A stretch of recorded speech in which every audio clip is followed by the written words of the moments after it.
Buenos días. En esta iniciativa de difusión jurídica para el público en general y también, en cierto sentido, para abogados y estudiantes de Derecho, vamos hoy día a tratar el canal de Facebook Asesorías Legales Railef y Asociados. Hablará y comentará en un grupo, en un par de videos, porque no, en un video va a ser demasiado largo. Comentaremos sobre la ley que salió publicada en el Diario Oficial el 18 de noviembre pasado, la ley 21.389, que crea el Registro Nacional de Deudores de Pensión de Alimentos y modifica diversos cuerpos legales para perfeccionar el sistema de pago de las pensiones alimenticias. Sin mayor preámbulo, empecemos. Pues bien, vamos a hablar de la ley que crea el Registro Nacional de Deudores de Pensión de Alimentos, la ley 21.389, que modifica también diversos cuerpos legales para perfeccionar el sistema de pago de pensiones de alimentos, como la habíamos anticipado.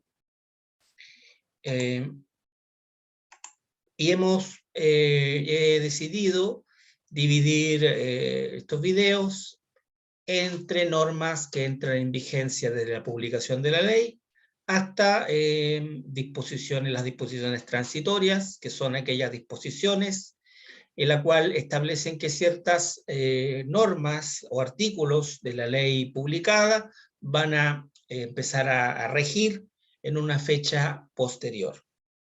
Vamos a hablar en primer lugar de aquellas normas que entran en vigencia desde la publicación de la ley. Vamos a hablar en primer lugar de las modificaciones a la ley de 14.908 sobre abandono de familia y pago de pensiones alimenticias. La forma de cómo vamos a tratar cada modificación va a ser o el inciso o párrafo. Inciso le decimos nosotros los abogados a los párrafos de los artículos de una ley. Lo vamos a los incisos solos o con los primeros incisos para entender bien de qué se trata, porque a veces solamente la sola referencia al inciso no se va a entender la idea y va a ser necesario tener la comprensión del artículo en su totalidad. Pues bien, se modifica, señala la ley que se agrega en el artículo 2 el siguiente inciso final. Bueno, el artículo 2 se refiere a que la demanda de alimentos podrá omitir la indicación del domicilio del demandado si este no se conociera.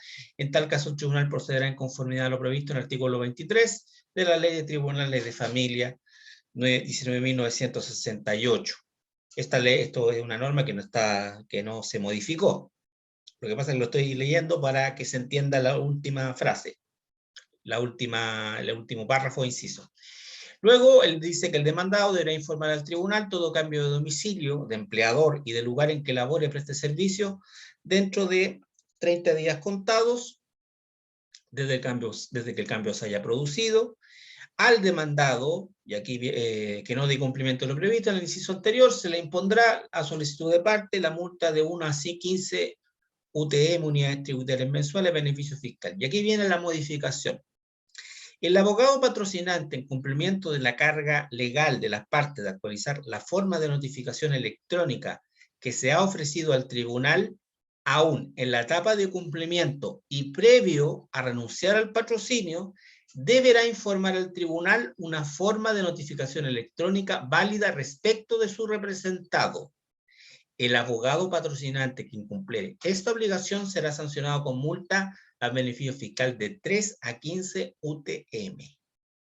O sea, incluso en el caso que el colega que patrocina, en este caso el demandado en un juicio de alimentos, renuncia al patrocinio, aún en el cuaderno de cumplimiento, o sea, cuando ya pasamos de la sentencia que declaró, que condenó a la persona a pagar pensión alimenticia, o se llegó a un acuerdo a un avenimiento la persona que está obligada a pagar la pensión alimenticia no cumplió, se forma otro expediente que generalmente le colocan Z40 2019, Z50 2021, etc.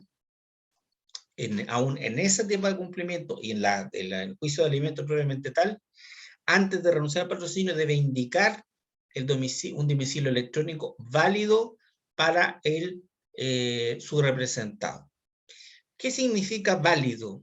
Eso va a tener que dilucidarlo probablemente en la práctica, cuando se haga aplicación práctica a esta ley, pero así me atrevo a dar una opinión. ¿Qué pasa si rebota el correo? Si rebota en el sentido que lo rechaza, que no existe el destinatario, o dice el servidor del correo electrónico que no existe, por ejemplo. En ese caso, ¿podría sancionarse al colega por dar un mal correo electrónico, una mala dirección de correo electrónico? Veamos, ¿qué dice la práctica? Artículo 3. Agrégase en el inciso segundo del artículo 3 la siguiente oración final. Bueno, el artículo 3 señala: para los efectos de decretar los alimentos cuando un menor los solicitara de su padre o su madre, se presumirá que el alimentante tiene los medios para otorgarlos. En virtud de esta presunción, el monto mínimo de la pensión alimenticia que se decreta a favor de un menor alimentario no podrá ser inferior al 40% del ingreso mínimo remuneracional que corresponda según la edad del alimentante. Tratándose de 2 o más menores, dicho monto no podrá ser inferior al 30% por cada uno de ellos. Y aquí viene la modificación.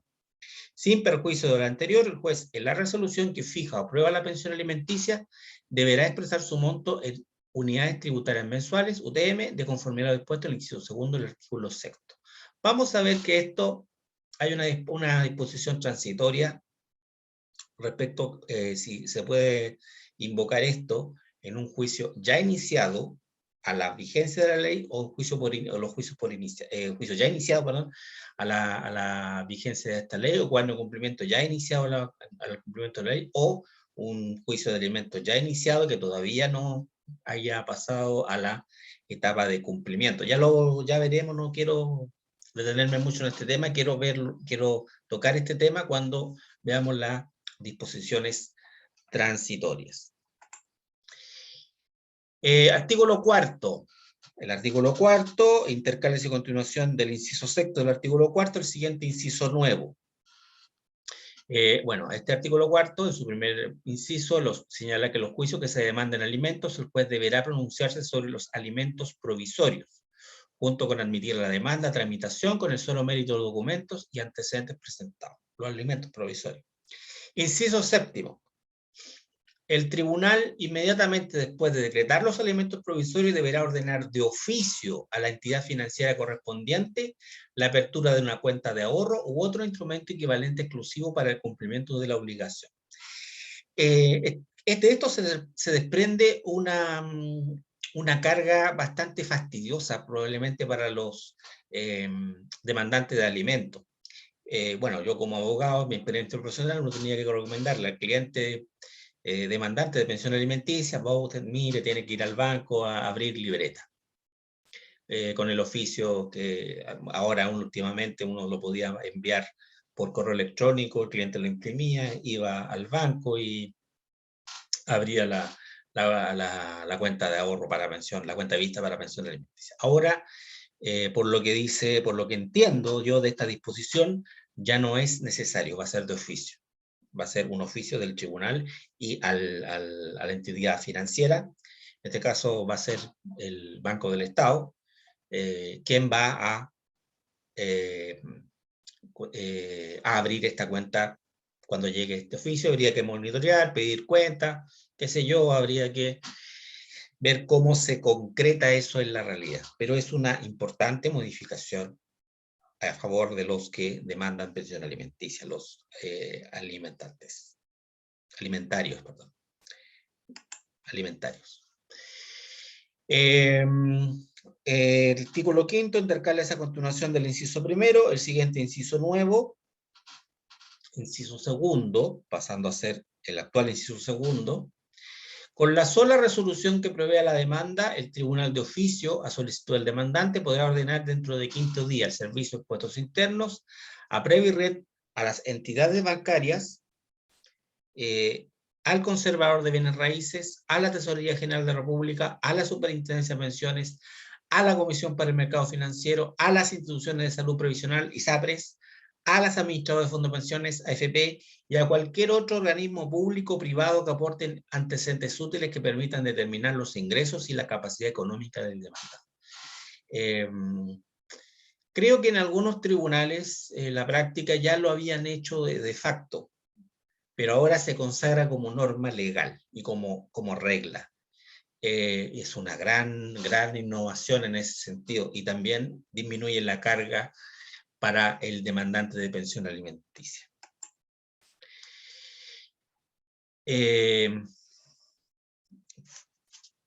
Bueno, y después se suprimió, se señala el artículo 5º de la ley de 21.389, que suprime el actual inciso 3º del artículo 5º y sustituye el inciso final del artículo 5º por el siguiente.